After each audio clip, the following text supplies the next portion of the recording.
फडणवीसांनी शिंदेंच्या कार्यकाळातील आणखी एक निर्णय बदललेला आहे। एकनाथ शिंदेंनी बच्चू कडूंच्या प्रहार पक्षाला दिलेली जागा काढून घेतली आहे आणि शिंदे सरकारने जनता दल सेक्युलर पक्षाच्या कार्यालयाची 700 चौरस फूट जागा ही प्रहार संघटनेला दिली होती।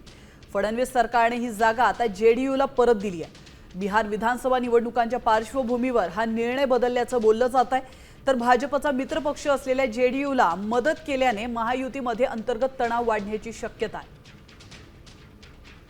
त्यांनी पुन्हा भाजपनं दाखवलं का आम्ही म्हणजे काही साधा साप नाही आहे, आम्ही विषारी नाग आहो आणि तर कधी वीज सोडून आम्हाला सांगता येत नाही। माझंच काय हो, त्यांच्या कार्यकर्तेच तर त्यांच्याजवळ ज्यांनी मार मेहनत केली, जेव्हा भाजपची सत्ता नव्हती तेव्हा रख रख त्यांनी आम्ही पाहतो रक्ताचं पाणी केलं।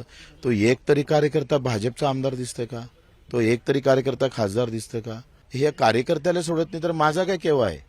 मी तर एक अतिशय दूरचा माणूस आहे। यांनी भाजपच्या कार्यकर्त्यासोबत वैर केलं। आणि याचा आढावा घेतला आमचे प्रतिनिधी गणेश कवडे यांनी। पाहूयात। प्रहार संघटनेचे अध्यक्ष बच्चू कडू यांच्यासाठी खरं तर या ठिकाणचं जे कार्यालय मी तुम्हाला दाखवतोय, हे कार्यालय एकनाथ शिंदे ज्यावेळेस खरं तर मुख्यमंत्री होते त्या काळामध्ये बच्चू कडू यांना हे कार्यालय आहे ते देण्यात आलं होतं। मात्र ह्या नंतरून आता पुन्हा एकदा नव्याने निर्णय घेण्यात आलेला पाहायला मिळतोय।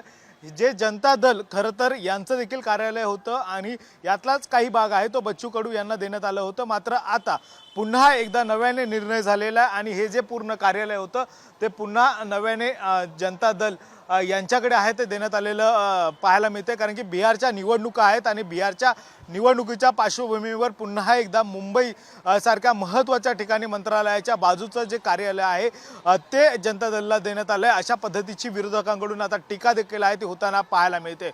व्हिडिओ जर्नलिस्ट रोहित गणेश कवडे, साम टीव्ही मराठी, मुंबई। आता isakal.com आहे देशातील नंबर 1 ची मराठी न्यूज वेबसाईट। प्रत्येक अपडेटसाठी isakal.com ला नक्की भेट द्या।